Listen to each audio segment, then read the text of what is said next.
witnesses!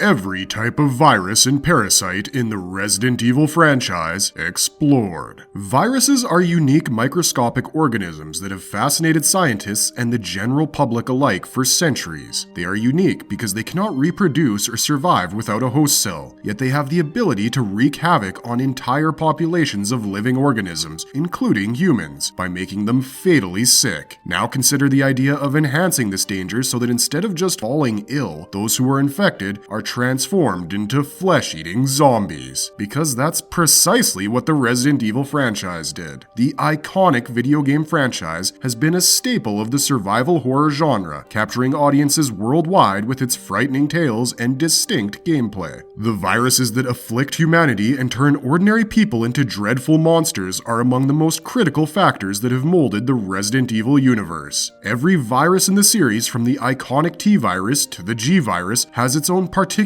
traits and ramifications. In this video, we'll have a look at the numerous viruses featured in the Resident Evil franchise and examine how these infections have influenced the series' narrative, aided its popularity, and produced a one-of-a-kind gaming experience that has enthralled fans for centuries. So without further ado, let's hop into it. But before we do that, we have a very small request. If you like our content, please support us by subscribing to our channel. This is a small click for you, but for us, it means a lot. Thank you. Let's begin.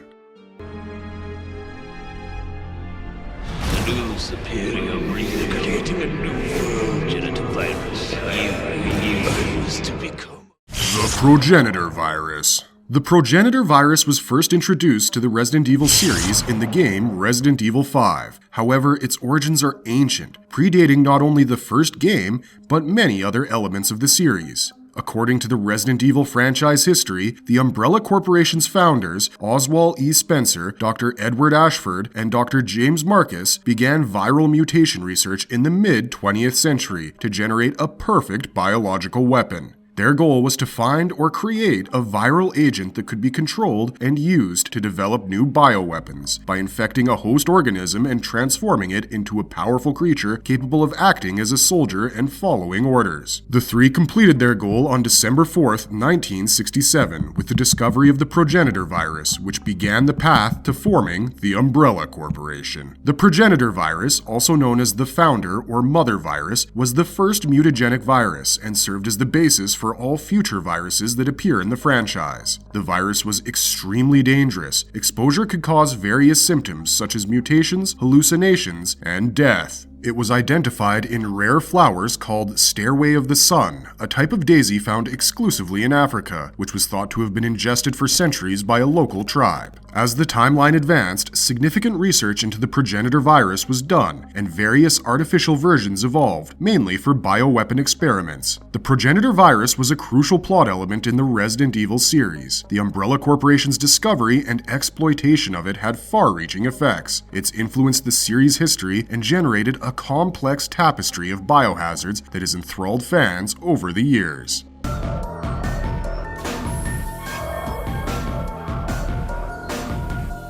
The T-Virus. The T-Virus, commonly known as the Tyrant Virus, is a mutant strain of the Progenitor Virus, developed originally to manufacture bioweapons for military purposes. Umbrella Pharmaceuticals first manufactured the virus in the late 1970s. The T-Virus project was started to eliminate the need for a big conventional army while raising funds for the company's eugenics program. It functioned by reinvigorating dead cells and tissues, effectively resurrecting the dead as zombies. Furthermore, the virus caused mutations in living organisms, developing more formidable and lethal monsters such as the notorious Tyrant. The infamous virus caused several epidemics throughout the Resident Evil series, resulting in extensive destruction and turmoil. Following Umbrella's demise in the early 2000s, the T-Virus was made accessible to hundreds of groups with the ability to complete Umbrella's research independently and dominate the weapons market. As a result, independently generated mutagens such as T-Abyss were created. The T-Virus had the capability to contaminate virtually any tissue, including dead tissue that became animated rapidly. As a result of the necrosis it caused in human hosts, there was essentially no discernible distinction between living and deceased infected individuals beyond beyond a certain stage. With certain areas of the brain deteriorating and others becoming overactive, hosts became aggressive and perpetually famished. Additionally, they had the potential to mutate further, becoming crimson heads and lickers, which were more akin to beasts than humans.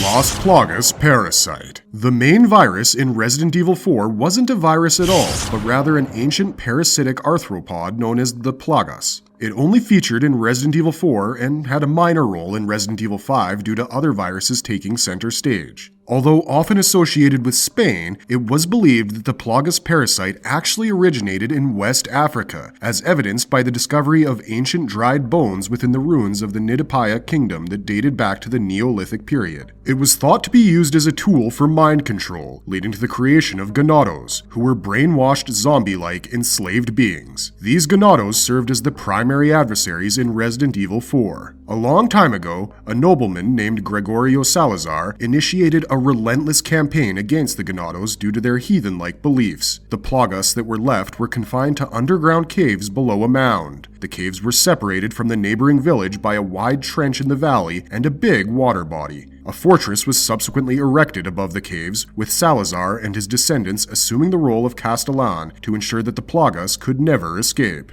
Much later, Osmond Sadler, who had connections to bioweapons research, learned about the Plagas and devised a plan to use them for his benefit. He established a cult known as Los Illuminados and portrayed himself as a prophet to obtain wealth and influence by exploiting people. Sadler gained the support of Ramon Salazar, the 8th Castellan, who agreed to release the Plagas to make up for his family's past actions. They excavated the caves where the Plagas were sealed, but found them to be mummified due to the low oxygen environment. However, years later, a strange disease began to spread among the workers, revealing that the Plagas had survived as spores and were now growing inside their hosts. The Plagas parasite had the ability to infiltrate and take control of the host's central nervous system, granting it the ability to communicate telepathically with other Plagas-infected individuals. They were resistant to conventional weapons, and surgery was the only way to remove them from a host. On the other hand, certain medications could prevent the growth of Plagas hatchlings, and those same medicines could also be effective in killing unhatched Plagas. However, the Plagas were weak against ultraviolet rays, and as a result, they tended to avoid sunlight. Overall, this parasite was a unique and terrifying enemy in the Resident Evil franchise, offering a fresh twist on the traditional viral threats that the series is known for.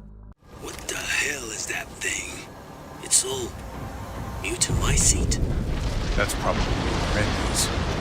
Megamycete, mold, and Kadu parasite. In Resident Evil Village, mutations play a crucial role in the storyline, much like in all the previous Resident Evil games, where the parasitic roots of mutation have been significant. Nonetheless, this particular game has some differences in how mutations are portrayed, as some of the creatures that emerge have a connection to traditional monster legends, but with a unique twist that is specific to the Resident Evil universe. This game involves 3 distinct types of mutating elements that contribute to the game's events differently. These include the Megamycete, mold, and the Kadu parasite. The Megamycete is an organism that functions as a hive mind and can exercise partial control over its host. The mold, on the other hand, appears to be an integral part of the Megamycete and may facilitate the organism's infection of a host. Finally, the Kadu parasite is a derivative of the Megamycete, but it is more central to the plot of Village than the other 2 compounds. Mother Miranda is the primary culprit behind the turmoil in Resident Evil Village, and it's no wonder that she is also responsible for creating the Kadu parasite. She encounters the Megamycete for the first time while wandering in sorrow after the loss of her daughter, and finds a cave that becomes the fungus's habitat. Miranda is subsequently infected and begins experimenting with mold samples to enhance the organism's ability to infect others. Ultimately, her goal is to resurrect her daughter, and the experiments are intended to help her achieve this. Later, Miranda recognizes that transforming the Megamycete mold into a parasite named Kadu will make it simpler to infect humans. As a result, most people infected with the Kadu parasite change into wolves, lichens, or other terrible creatures. Using these creatures in the iconic franchise adds depth and complexity to the game's storyline while providing a fascinating insight into the realm of parasitic organisms.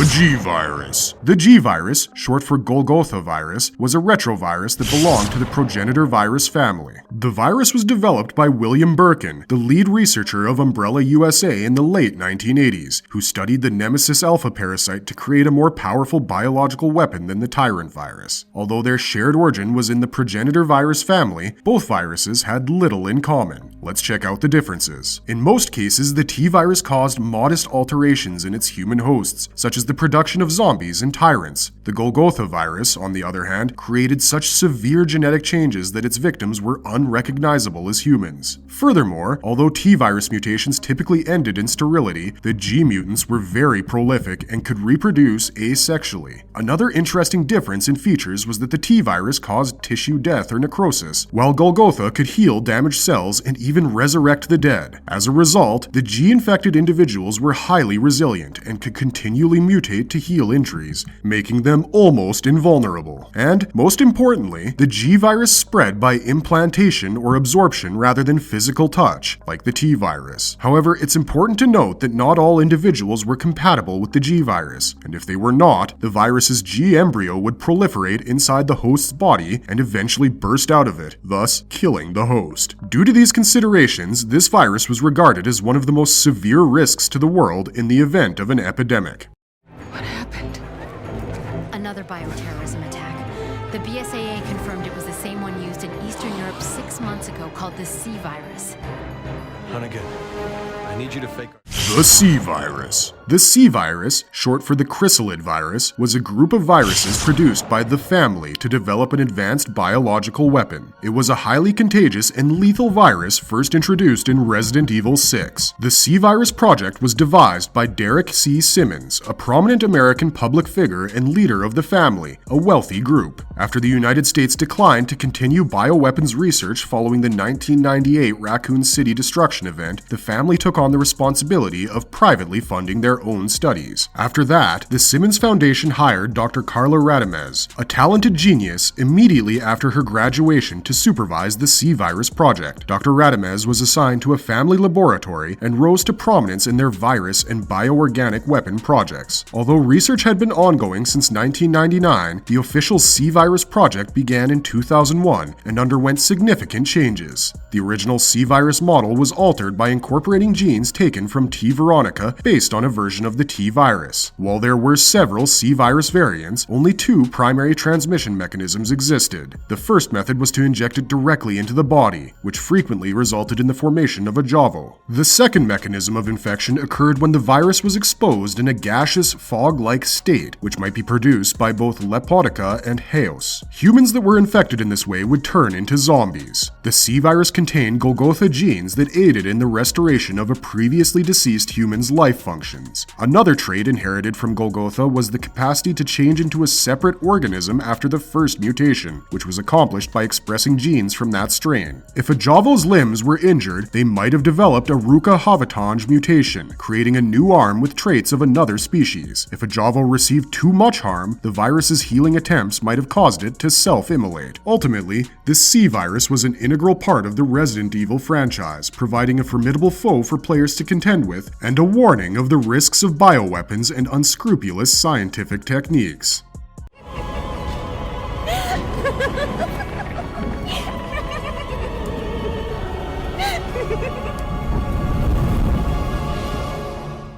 T. veronica virus. The T. veronica virus was created by Dr. Alexia Ashford, who named it after their family's head, Veronica Ashford. This particular virus was a form of the progenitor virus that enabled the host to maintain complete cognitive functions if certain conditions were met. The groundwork for T. veronica research originated from identifying a retrovirus present in the genome of specific ant queens. Alexia misinterpreted an ant colony's social structure, claiming that the insects showed absolute reverence for their queen, which she equated with her own larger-than-life personality. As a result, she began investigating the prospect for fusing the retrovirus's DNA with that of the progenitor virus. Those infected with this virus had the predisposition to exhibit arthropod traits in their mutations, such as possessing exoskeletons or limbs similar to those of insects. Additionally, the host's blood could convert into a material that could spontaneously burn when exposed to oxygen, allowing the host to use their own blood as a projectile weapon. Similar to the T virus, virus, the T. veronica virus could lead to significant cognitive impairment in its hosts. However, unlike the T virus, the integration of the T. veronica into a host system did not depend on the presence of specific genes or hormones. Instead, the critical factor was the rate at which the virus could spread throughout the body, which was slow.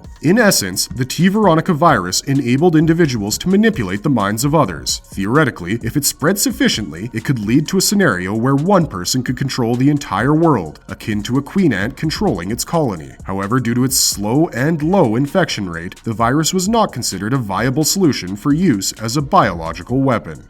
The Animality Virus. The A virus, also known as the Animality Virus, was related to the progenitor virus family and was developed as a bioweapon by a team led by a former CIA operative, Glenn Arias. Those infected with the A virus developed an illness similar to cannibal disease, which was caused by the T virus. This caused symptoms such as aggressive conduct, an insatiable appetite leading to cannibalism, and cognitive decline, transforming individuals into zombies. Nevertheless, this virus differed from previous strains produced from the progenitor, since cognitive deterioration occurred at a slower rate, allowing zombies to maintain some coordination and even some capacity to talk. This virus had 3 different variants, each with distinct effects on individuals. The Type 1A virus was recognized for its postponed consequences and probably operated by taking advantage of the lysogenic cycle. During this cycle, the mutant DNA replicated daughter cells regularly. The cells would possess the virus's genetic material, but wouldn't manufacture it. This cycle persisted until the mutant cells shifted to the lytic cycle, which involved virus production and eventual destruction of the host cell. Activation of the lytic cycle was initiated by chemical reactions in the body, which could be caused by a Type 2 infection. This variant could spread through the air and would only activate in individuals previously infected with Type 1. Type 3 was created to counteract the violent and cannibalistic behavior exhibited by individuals infected with the other virus strains. While the virus was the central theme of the Resident Evil Vendetta CG movie, it was not a significant virus in the overall Resident Evil franchise. The Neo-T virus. Mylene Beardsley, the 17th Countess Beardsley, created the Neo-Tyrant virus, commonly known as the Neo-T virus, in the early 21st century through a series of brutal and often pointless experiments on the residents of Gaddiwell, a Scandinavian island. This virus was generated in the European division of Umbrella Corporation. The Neo-T virus shared many similarities with the T virus, but its development targeted the Tyrant project. The virus was created due to a new project initiated after the T-002 failed to achieve its objectives. This project was named Goddess of Vengeance, which was quite grandiose in nature. Its primary aim was to eliminate all anti-Umbrella elements, particularly STARS members. The T-virus strain created as a result was employed in producing various bioorganic weapons, such as Millennia, the Countess's ultimate creation. They also eventually built T-103 versions called Mr. X that could obey more orders. Limited information is available about how the Neo-T virus differed from the regular T virus, as it was not extensively discussed. However, based on the few BOWs created using the Neo-T virus, it appeared that the virus prioritized enhancing physical strength and speed. People who encountered the BOWs noticed a smell of decay emanating from them, which was typical of many Tyrant virus strains, and suggested that the Neo-T virus also caused the infected to suffer from necrosis. In addition, those infected with the Neo-T virus also exhibited the usual mental deterioration seen in T virus infections, resulting in a state where they mainly relied on their basic animalistic instincts.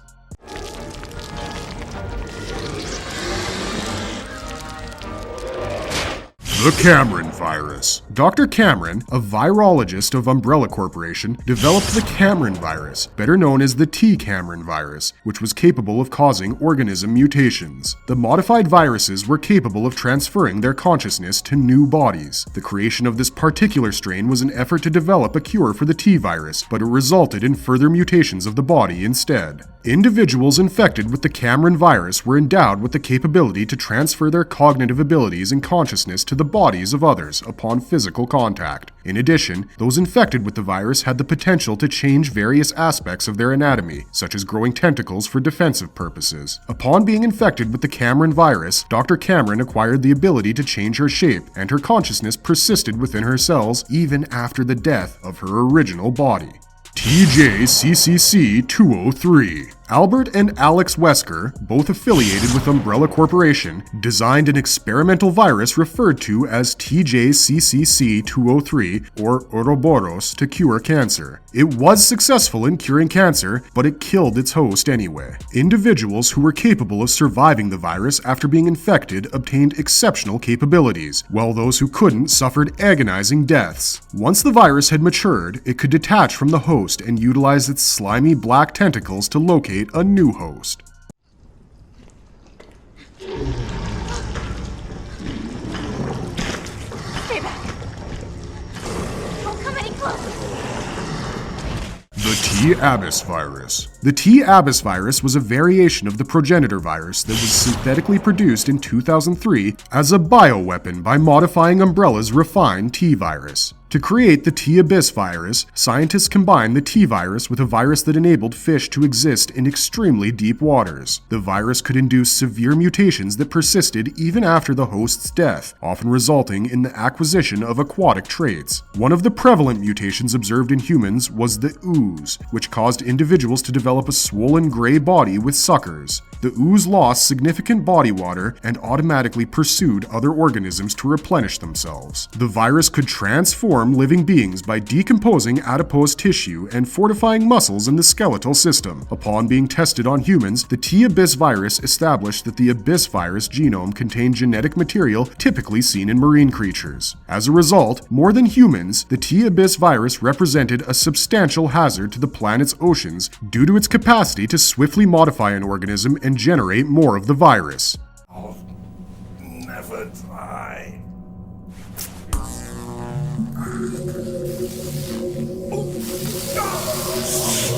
T plus G virus. Between 1998 and 2002, Umbrella Europe combined the T virus and the G virus to produce a new viral agent, intending to utilize the potency of the G virus while mitigating its instability. The virus was, if I may add uncreatively, named the T plus G virus. The origins of the T plus G virus may be traced back to 1998, when Umbrella headquarters authorized the confiscation of Golgotha virus research from Nest and transferred it to Dr. Christine Henry at the Lawyer Laboratory. Following the acquisition, an Epsilon strain was administered with anti-G antibodies to boost selection, resulting in this improved T virus. By boosting the body's electromagnetic field, the virus caused the host to acquire defensive electrical characteristics, leading to high voltage generation, which could deflect most projectiles. It also increased the host's speed and strength while keeping their cognitive faculties intact, comparable to the T. Veronica virus, because it did not impair higher brain processes or cause brain damage.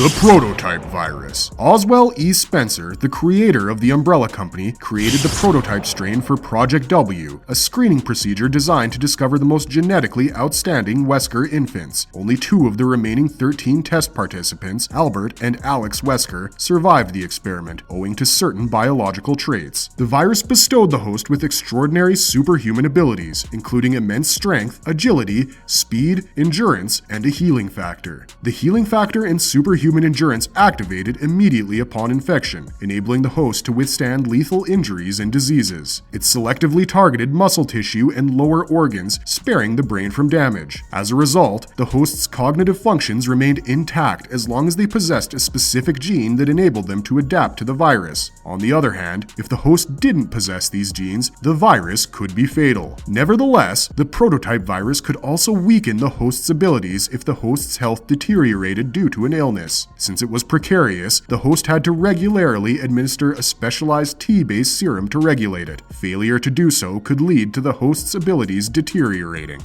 Marvelous verdict. And that brings us to the end of this video. The Resident Evil viruses have been central to the series' success, providing a constant threat to the player and adding to the sense of horror and tension in each game. As the series continues to evolve, it will be interesting to see what new viruses and biological weapons Capcom introduces to challenge players in the future. Which virus do you consider to be the most perilous in your opinion? Let us know in the comments below. And if you enjoyed this video, hit the like button and share it with your friends. Thanks for watching and have a marvelous day.